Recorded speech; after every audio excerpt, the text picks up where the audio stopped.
नीला मकान एक लड़की की दिल छूने वाली कहानी है। नीला मकान कहानी फ्रेंच लेखक एमेन्युएल अरेन द्वारा लिखी गई थी।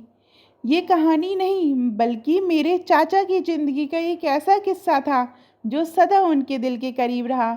वे उनका किस्सा कुछ इस तरह से मुझे बताते थे।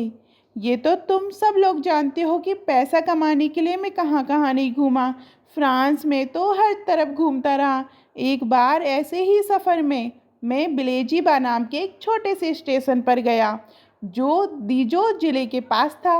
वहाँ एक नीले मकान पर मेरी नज़र पड़ी। छोटा सा मकान जिसका नीला रंग बर्फ़ और बारिश की वजह से फीका पड़ चुका था। ये तकरीबन 40 वर्ष पहले की बात है। उस दिन मेरी रेलगाड़ी बिलेजीबा स्टेशन पर जाकर रुक गई और रेल के डिब्बे में बैठे बैठे अचानक मेरी नज़र उस नीले मकान पर पड़ गई। उस वक्त मकान के सामने के बगीचे में एक छोटी बच्ची गेंद से खेल रही थी। 10 बरस की उस बच्ची के गाल गुलाबी थे। उसने पीली फ्रॉक पहन रखी थी और उसके सुनहरे बालों में नीले रंग का रेशमी फीता बंधा हुआ था। उसके रोम रोम में खुशी की तरंग बह रही थी। वह आनंद की मूरत लग रही थी। उन दिनों मेरा कारोबार एक बुरे दौर से गुजर रहा था और अमूमन हर वक्त परेशानी के आलम में रहा करता था। उस दिन भी मैं बुझे दिल से पेरिस वापस लौट रहा था, लेकिन उस छोटी बच्ची की बाग में खेलती हुई मतलब हंसता हुआ चेहरे की तस्वीर ने मेरे दिल के सारे दर्द पर मरहम रख दिया। जितनी देर रेलगाड़ी वहाँ ठहरी मैं उस बच्ची को निहारता रहा। जाने क्यों उस हरे भरे बाग में खेलती उस नन्ही परी को देखकर मुझे लगा कि आज का दिन अच्छा जाएगा। और ये सोच मुझ पर हावी होने लगी कि ऐसी जगह पर रहने वाले लोग खुश रहते होंगे। उन्हें कोई चिंता कोई दुख नहीं घेरता होगा। मुझे उस छोटी बच्ची से जलन होने लगी। मुझे लगने लगा कि काश मैं भी अपनी ज़िंदगी की सारी परेशानियों के बोझ को परे रखकर उस मासूम बचपन की खुशगवार ज़िंदगी में खुद को डूबा पाता। रेलगाड़ी के पहिए पटरी पर सरकने लगे। तभी उस नीले मकान की खिड़की खुली और उस बच्ची को पुकारती एक आवाज़ सुनाई पड़ी, लॉरीन। वह बच्ची भागकर मकान के भीतर चली गई। लॉरीन कितना खूबसूरत, कितना प्यारा नाम था। रेलगाड़ी अपनी रफ्तार में आगे बढ़ने लगी, लेकिन मैं अपनी कल्पना में वही नीले मकान में ठहर गया। वो बाग, वो गेंद से खेलती नन्ही बच्ची लॉरीन अब भी मेरे दिल को एक सुकून भरा एहसास दे रहे थे। लेकिन धीरे धीरे फिर से सम धुंधलाने लगा। मेरी चिंता, मेरी परेशानियां मुझ पर हावी होने लगी और वो नीला मकान, वो नन्ही बच्ची मेरी कल्पनाओं से उड़ गए। उसके बाद मैं सालों तक उस तरफ नहीं गया। पैसों की जद्दोजहद में फ्रांस के उत्तर तो कभी पूर्व, बस इधर उधर भटकता रहा पैसों के चक्कर में। चिंताओं के बीच झूलता दिमाग ना कभी उस स्टेशन की तरफ गया, ना नीले मकान पर, ना नन्ही बच्ची पर। तकरीबन 10 साल बाद एक बार फिर मैं बिलेजीबा स्टेशन पर पहुंचा।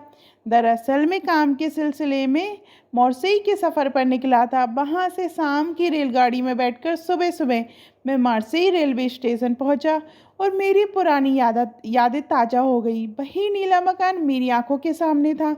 मकान का रंग कुछ और सा गया था। शायद उसके रंग रोगन की तरफ किसी ने ध्यान नहीं दिया था। मकान के सामने के बाग में एक सुंदर युवती बैठी हुई थी। उसके सुनहरे बाल गुलाबी फीते से बंधे हुए थे। अरे ये तो लॉरीन ही थी जिसे मैं जानता था। और उसके बगल में एक युवक बैठा था जो प्यार भरी निगाहों से उसे निहारते हुए खुद को उस पर कुर्बान किए जा रहा था। उनके होंठों पर थिरकती मुस्कान और बाग की शांति में निखरते प्यार के खामोश रंग ने आज फिर मेरे दिल का सुकून लौटा दिया था। जब रेलगाड़ी चलने को हुई तो मैं खिड़की से बाहर मुंह निकालकर हाथ हिलाते हुए खुशी से चिल्लाया, मिस लॉरीन, गुड बॉय। युवती को हैरान नज़र मेरी तरफ घूम गई। युवक भी मुझे अजीब नज़रों से देखने लगा। फिर दोनों ज़ोर ज़ोर से हंसने लगे। हंसते हंसते उन्होंने रुमाल हिलाकर मेरा अभिवादन का जवाब दिया। मैं खिड़की से उन्हें तब तक देखता रहा जब तक वे मेरी नज़रों से ओझल नहीं हो गए। मेरा दिल खुशी से झूम उठा। उसके बाद कई साल बीत गए। मौर्सेई लाइन की तरफ जाना तो हुआ, लेकिन काम की जल्दी में ऐसी रेलगाड़ियों में गया जो रात के पहर बिलेजीवा स्टेशन पहुंचती और वहां बिना रुके ही चली जाती। एक बार मैं शाम की रेलगाड़ी में बैठा और सुबह सुबह बिलेजीवा स्टेशन पर खुद को पाया। जहन में लोरिन की तस्वीर घूम गई। अब से कितने बरस पहले मैंने उसे अपने प्रेमी के साथ देखा था। ठीक ठीक याद नहीं आ रहा, 12-15 बरस हो गए होंगे। इस बार नीले मकान के सामने वाले बाग की हरी घास पर एक छोटा बच्चा लेटा हुआ था। उसके ऊपर एक विशाल कुत्ता झूम रहा था। दोनों हंसी खुशी एक दूसरे के साथ खेलने में मस्त थे। मैं लोरिन को देखने का इच्छुक था, पर मुझे वह आसपास कहीं नजर नहीं आई। मैं निराश हो गया कि शायद इस बार मैं उसे देख नहीं पाऊंगा। तभी अचानक छोटा बच्चा चिल्लाया, माँ देखो रेलगाड़ी। एक अधेड़ उम्र की औरत मकान से बाहर निकली। ये लोरिन थी। हाँ, वही थी। उम्र के साथ शरीर भर गया था, रंग भी ढल सा गया था, लेकिन मैंने उसे पहचान लिया था। मैंने खुशी से अपनी टोपी उठाकर उसका अभिवादन किया। अचरज से मुझे देखते ही उसने मेरे अभिवादन का जवाब दिया। अचरज के उस भाव के साथ वह आज भी वैसी ही सुंदर और मासूम लग रही थी, जैसी 12-15 वर्ष पहले या उसके भी 10-11 वर्ष पहले थी। रेलगाड़ी के पहिए जब आगे सरकने लगे तो मैंने एक संतरा बाग की तरफ उछाल दिया। छोटा बच्चा और कुत्ता संतरे की तरफ दौड़ पड़े।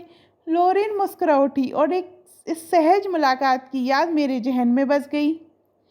उसके बाद की ज़िंदगी का ऐसा दौड़ आया जिसे मैं एक डरावना ख्वाब समझकर भूल जाना चाहता हूँ।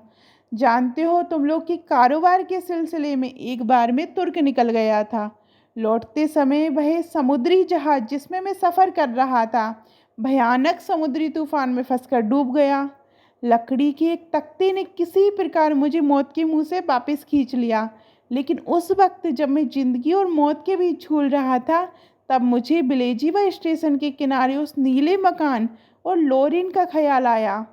मैं खुद को धिक्कारने लगा। काश जिंदगी में मैंने संतोष करना सीख लिया होता। काश दौलत की चाह में मैं जिंदगी भर इधर उधर ना भटका होता। शायद तब मैं अपनी प्यारी दोस्त लोरिन की तरह एक छोटे खूबसूरत कस्बे में शांति और सुकून का जीवन जी पाता। लेकिन और पानी की लालसा में मैंने खिली धूप में चैन से बैठकर जीवन का सुख पाने की गुंजाइश ही नहीं छोड़ी, और आज जीवन मेरा साथ छोड़ रहा है। लेकिन तकदीर मेरे साथ थी। जब मैं ज़िंदगी से हारने लगा, तब एक डच जहाज ने मुझे मौत के मुंह से निकाला। मैं बच गया। 15-20 दिन बाद मैं फ्रांस लौट आया। अपने देश लौटने के बाद मैं अपने आखिरी सफ़र पर पहुंचा। ज़िंदगी में इतना सब कुछ देख चुका था कि अब और कहीं जाने की लालसा बाकी नहीं रही थी।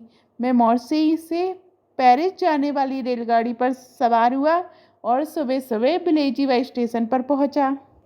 मेरे दिल में खुशी की तरंग उठ रही थी। मुझे महसूस हो रहा था कि मानो मेरा दिल सीने से निकलकर भागता हुआ अपनी प्यारी दोस्त लोरिन से मिलने जाने को तड़प रहा है।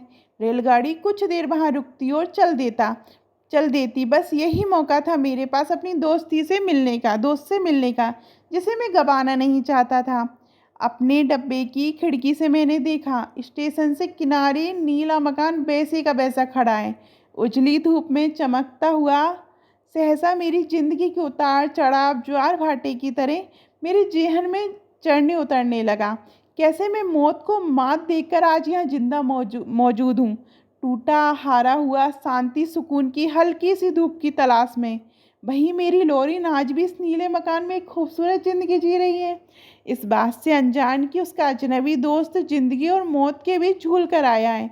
रेलगाड़ी उस नीले मकान के ठीक सामने खड़ी थी और मैं साफ साफ देख पा रहा था कि मकान के पूरब की ओर बने बरामदे में एक बूढ़ी औरत बैठी है, जिसके चांदी से उजले बाल धूप में चमक रहे हैं।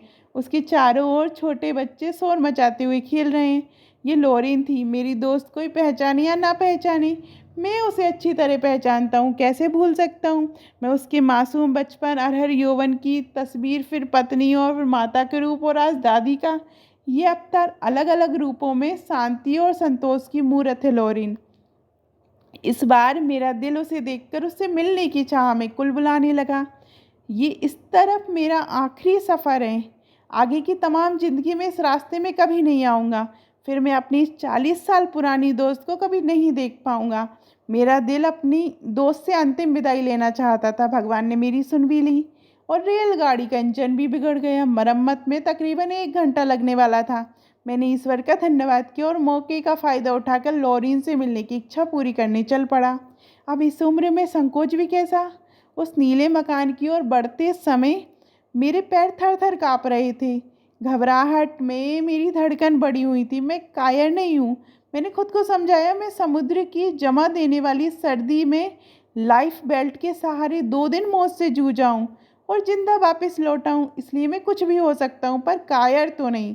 मैंने नीले मकान का घंटा बजा दिया। एक नौकर ने आकर दरवाज़ा खोला। मैंने उससे कहा, मैं बरामदे में बैठी ब्रदर लेडी से बात करना चाहता हूँ। नौकर मुझे बैठक में बिठाकर अपनी मालकिन को बुलाने गया। कुछ ही देर में लॉरेन मेरे सामने आकर खड़ी हो गई, लेकिन मैं उससे कुछ कह नहीं पाया, बस शब्दों को तलाशता रह गया। तब उसने खुद होकर मुझसे पूछा, महाशय आप किस आशय से मुझसे मिलने आए हो? मैंने हिचकिचाते हुए कहा, तुमने मुझे पहचाना नहीं? उसने कहा, जी नहीं, पर मैं तुम्हें अच्छी तरह जानता हूँ। जमाना बीत गए इस बात को जब मैंने तुम्हें इसी मकान के बाग में खेलते हुए देखा। याद आया? मैं वही हूँ जिसने तुम्हें एक बार रेलगाड़ी की खिड़की से नमस्ते किया था। उस वक्त तुम्हारी शादी नहीं हुई थी। फिर उसके सालों बाद मैंने रेलगाड़ी की खिड़की से तुम्हारे बच्चे की तरफ संतरा फेंका था। वह स्त्री दहशत भरी निगाहों से मुझे देखती हुई 2 कदम पीछे हट गई। वह शायद मुझे पागल या शराबी समझ रही थी, मगर फिर मेरी उम्र का लिहाज करते हुए हिम्मत बटोर कर वह नम्रता से बोली, आपको कोई गलतफहमी हुई है महाशय। हम लोग तो इस नीले मकान में 1 साल पहले ही आए हैं। मैं हैरान रह गया। लड़खड़ाती जुबान से मैंने पूछा, तो आप क्या लॉरेन नहीं हैं? लॉरेन? मैं समझ नहीं पा रही हूँ कि आप किसकी बात कर रहे हैं। हमारे घर में तो इस नाम का कोई भी नहीं है। मुझे लगा मानो मैं किसी सपने से बाहर आया हूँ। वह स्त्री भीतर जाने लगी तो मैंने उससे कहा, माफ़ कीजिएगा, क्या आप मेरे इस सवाल का जवाब देंगी? आपके पहले इस मकान में कौन रहता था? हमसे पहले तो यहाँ एक बूढ़े सज्जन रहते थे, लेकिन 10 साल पहले उनकी मौत हो गई। ये कहकर महिला ने मेरे सामने हाथ जोड़ दिए, फिर मुझे फाटक तक पहुंचाकर फाटक बंद कर दिया। अब मैं बेवकूफ़ों की तरह बिलेजीबा की गलियों में भटक रहा था। मेरा दिल भारी हो चुका था और इस उलझन से बाहर निकलना चाहता था। मुझे तय तक जाकर ये पहेली सुलझानी थी, वरना शायद मैं कभी चैन से नहीं रह पाता। मैं सीधे स्टेशन मास्टर के पास गया। मैंने उनसे पूछा, लेकिन वे मुझे कुछ बता नहीं पाए। वे इस स्टेशन पर नए नए आए थे। उन्होंने मुझसे इतना कहा कि स्टेशन के पास ही एक नीले मकान में गांव का सबसे बूढ़ा आदमी रहता है, शायद वह कुछ बता दे। मैं बूढ़े आदमी के पास पहुंचा तो उसने दिमाग पर जोर डालकर कहा, लोरिन। ओ लोरिन, मुझे कुछ याद नहीं आ रहा साहब। तकरीबन 15-16 साल पहले की बात है। नीले मकान के सामने के बाग में थोड़ी मोटी थोड़ी सांवली सी महिला को देखा था। एक बच्चा उसके साथ था और एक बड़ा सा कुत्ता भी था। जानते हैं कौन थी वो बड़ा सा कुत्ता? अरे, तो वो दरोगा की बीवी श्रीमती जिलामी होंगी। उनका नाम लोरिन नहीं है, मैं जानता हूँ उन्हें। मैं उनके मकान में किराए पर रहता था। दारोगा का नाम फ्रांसिस है। मेरा दिमाग फिर चकरा गया। जनाब, जरा ठीक से याद कीजिए। तकरीबन उसके भी 12 साल पहले वहाँ एक गोरी लंबी सी युवती रहती थी जो अपने बालों पर गुलाबी फीता बांधती थी। उसके साथ एक काला युवक था जो शायद उसका मंगेतर था।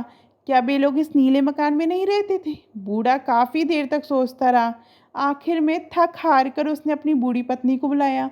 बूढ़ी का चेहरा छोटा था, आंखों में एक चमक, चेहरे पर एक तेज। यूँ लगता था मानो उसकी याददाश्त काफ़ी तेज है। बूढ़े ने उसे सारी बात बताई। अरे, वो तो कुम्हारी स्टेफनी थी, ठेकेदार साहब की लड़की। वो लंबी सी थी, बालों में फीते बांधती थी। उसके सिवा और कोई हो ही नहीं सकता। उसकी शादी हो गई जो शहर के एक सौदागर से हुई थी, लेकिन बेचारी की फूटी किस्मत, उसकी शादी चली नहीं। वे दोनों अलग हो गए। आज वो सोमबरनो शहर में रहती है, अपने पिता के घर। बड़ी दुखी है बेचारी। मैं क्या कहूँ समझ नहीं पाया। मैं खुद में ही उलझने लगा था, फिर समय भी नहीं बचा था। रेलगाड़ी कुछ देर में छूटने वाली थी। मैं जाने के लिए मुड़ गया। जाते जाते मैं बुदबुदाया, लोरिन लोरिन। कहाँ वो मेरा भ्रम तो नहीं था? इतनी छोटी उम्र में देखा था उसे उस नीले मकान के बाग में तितली की तरह उन्मुक्त होकर खेलते हुए। आज वो भी दृश्य मेरी आंखों के सामने जीवंत है। ये सुनकर बूढ़ी औरत बोली, अरे आपने ये बात पहले क्यों नहीं पूछी? आप पहले एक अधेड़ औरत के बारे में पूछते रहे, फिर युवती के बारे में, अब छोटी बच्ची के बारे में। मुझे अच्छी तरह याद है वो बच्ची लोरेन। हाँ, यही नाम था उसका। वो 40 वर्ष बीत चुके हैं उस बात को। वो छोटी सी सुंदर बच्ची डॉक्टर साहब की लड़की थी, हमारी रिश्तेदार थी। दुर्भाग्य देखो, 10 वर्ष की उम्र में ही वो चल बसी। 10 वर्ष की उम्र में मेरे उसे देखने के कुछ हफ्तों बाद ये दुनिया छोड़ गई थी वो। और मैं 40 साल से शांति और सुकून की तलाश में उसकी यादें साथ लिए भटक रहा हूँ। ये मार्मिक कहानी आपको कैसी लगी कमेंट में ज़रूर बताइएगा। और अभी तक आपने हमारे चैनल को सब्सक्राइब नहीं किया तो सब्सक्राइब कीजिएगा। धन्यवाद।